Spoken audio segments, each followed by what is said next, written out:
وقالوا سمعنا وأطعنا غفرانك ربنا وإليك المصير.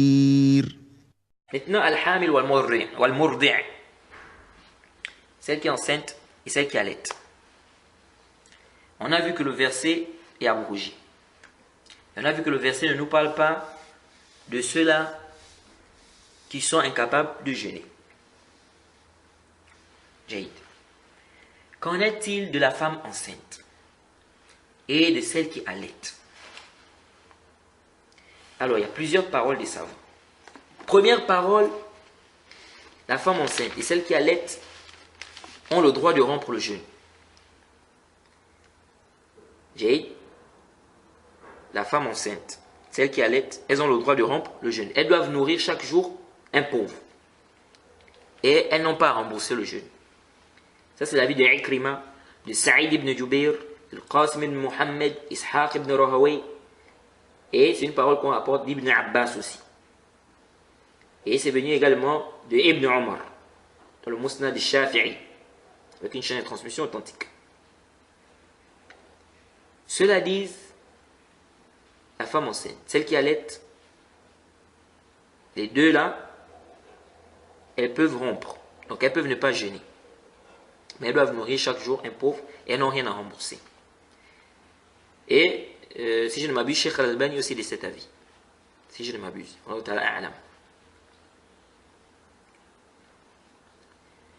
Leur dalil, c'est le verset là. Ils ont dit que Ibn Abbas a lu ça.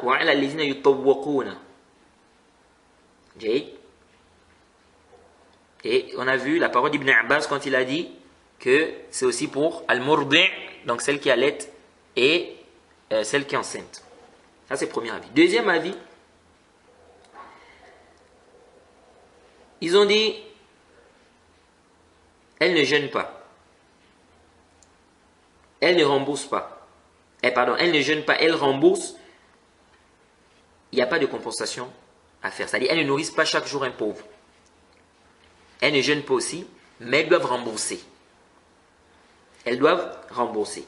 Ça, c'est l'avis de Hassan, de Nakha'i, Ata, de Zuhri, de Dohak, de Awza'i, de Rabi'a, de Thawri, d'Abi Hanifa, l'avis d'Abu Hanifa et ses compagnons, wa Layth, wa Tabari, wa Abu Thawr, wa Abi Ubaida.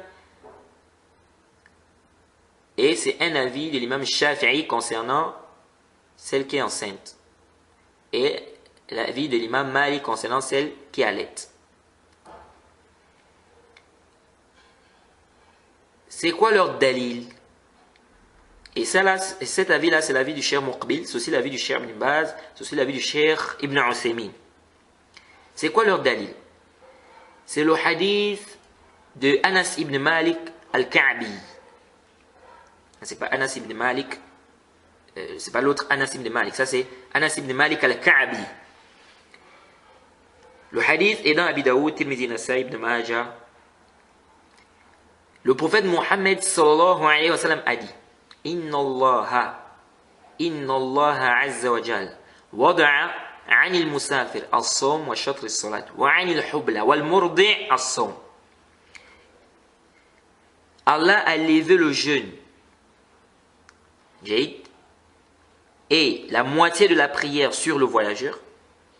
De même, il a levé le jeûne sur la femme enceinte et celle qui allait.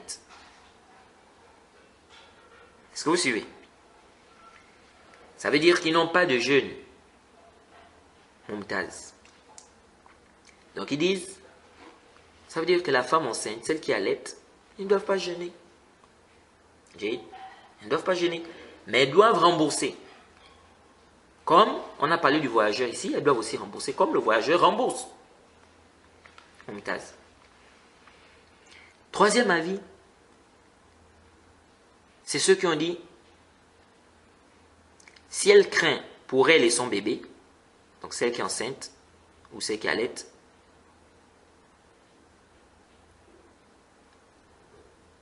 elles peuvent rompre. Elles doivent rembourser et il n'y a pas de compensation à faire. Donc il n'y a pas de nourrir chaque jour un pauvre. Si elle craint pour son enfant, pas sur elle-même, elle rend et elle rembourse et elles doivent donner la compensation. Jade. Donc, la femme enceinte, ou bien celle qui allaite, si elle craint pour son bébé, donc la femme enceinte ou bien celle qui allaite, si elle craint pour son bébé, pas sur elle, elle ne craint pas pour elle-même, elle peut rompre, elle doit rembourser, et il y a également la compensation à faire. Jade. Ça, c'est l'avis de l'imam Shafi'i, de Ahmed, et on rapporte ça de Mujahid. Quatrième parole. Cela, on dit, celle qui est enceinte, elle rompt et elle rembourse. Il n'y a pas de compensation à faire, donc il n'y a pas de nourrir chaque jour un pauvre. Celle qui allaite, elle rompt, elle rembourse. Et elle donne la compensation, donc elle nourrit chaque jour un pauvre. Ça, c'est l'avis de l'imam Malik, de Layth, et ça a été, c'est aussi l'avis d'Ibn Abd al-Barr. Cinquième parole, c'est la parole d'Ibn Hazm. Il a dit, elle n'a rien à faire. Il n'y a pas de remboursement à faire. Il n'y a pas c'est-à-dire de nourrir aussi les pauvres.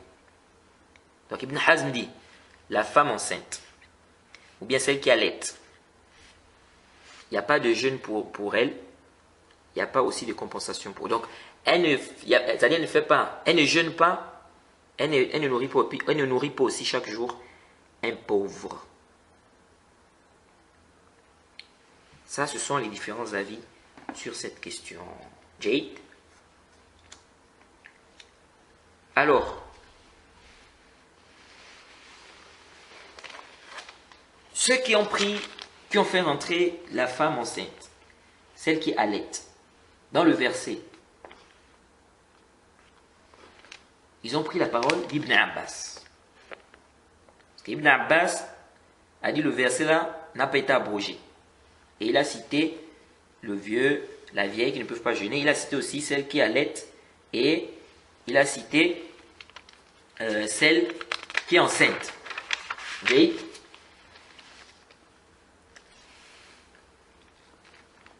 Mais quand on regarde le hadith du prophète, qui est authentifié par le Cheikh Muqbil, Cheikh Al-Albani, où le prophète dit qu'Allah subhanahu wa ta'ala a levé le jeûne sur la femme enceinte et celle qui allaite. On voit ici que ce n'est pas obligatoire pour la femme enceinte et celle qui allaite de jeûner. C'est le prophète qui dit qu'Allah a levé le jeûne sur elle. Donc, elles n'ont pas à jeûner. Mumtaz. Ceux qui ont dit elles doivent rembourser. On dit, où est le dalil qui dit qu'elles doivent rembourser? La femme enceinte et celle qui allait, le dalil est où qu'elles doivent rembourser? Si quelqu'un nous dit, mais dans le hadith, on a dit Allah a levé le jeûne sur la femme, celle qui allait, celle qui est enceinte. On a aussi parlé du voyageur. Le voyageur doit rembourser. Est-ce que le voyageur ne doit pas rembourser? Il a été cité dans le hadith. Donc la femme qui allait ou la femme qui est enceinte aussi doit rembourser. On dit, pourquoi? Parce que nous disons le voyageur il rembourse parce qu'on a un dalil qui montre qu'il rembourse. Le verset du Coran.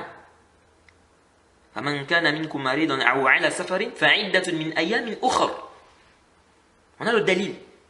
Maintenant, où est le dalil qui montre que la femme qui est enceinte ou la femme qui allait, elle doit rembourser? Le dalil est où? C'est le prophète qui dit qu'Allah a levé le jeûne sur elle. Khalas, ça a été levé. C'est pas obligatoire pour elle de jeûner. Le voyageur, on dit c'est obligatoire pour lui de rembourser parce qu'il y a un dalil. Mais où est le dalil pour la hubla, donc celle qui est enceinte, et la mourdi', celle qui allait? Et il y a un dalil. Ça, c'est un. Deux, ajoute à cela, la femme qui est enceinte ou bien qui allait. On va commencer par celle qui allait. Elle a le droit d'allaiter son enfant pendant combien de temps? 2 ans, complet. La femme qui allait a le droit d'allaiter son enfant pendant 2 ans. Jade. Supposons que cette femme-là allaite son bébé pendant 2 ans.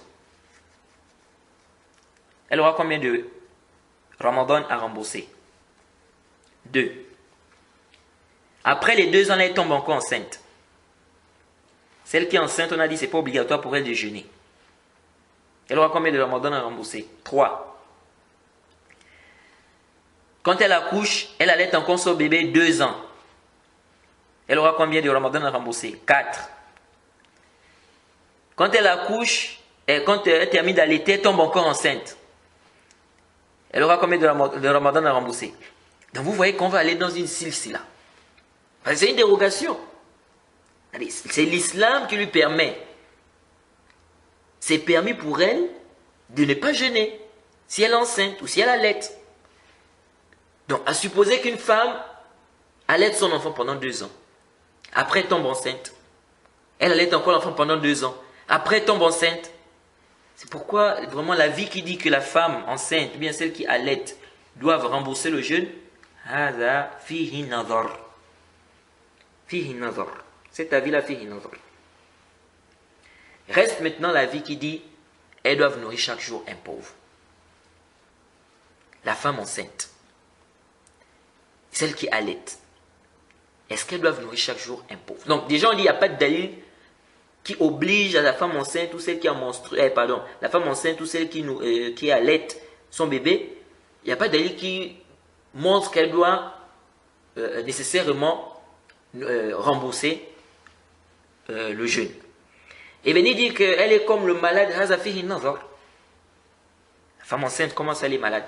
Une femme enceinte elle est malade? Bien une femme qui allaite son bébé, elle est malade? Non, les médecins, même quand on va dire non, vous êtes en bonne santé, madame. On va faire les examens, on va dire vous êtes en bonne santé. Donc, on ne peut pas dire que la femme enceinte, elle est malade. Non, mais elle peut tomber malade, pas avoir une fièvre ou des douleurs. Mais est-ce que une femme, quand elle est enceinte, c'est-à-dire le fait d'être enceinte, c'est une maladie? Donc, on ne peut pas dire ici, non, elle est comme le malade.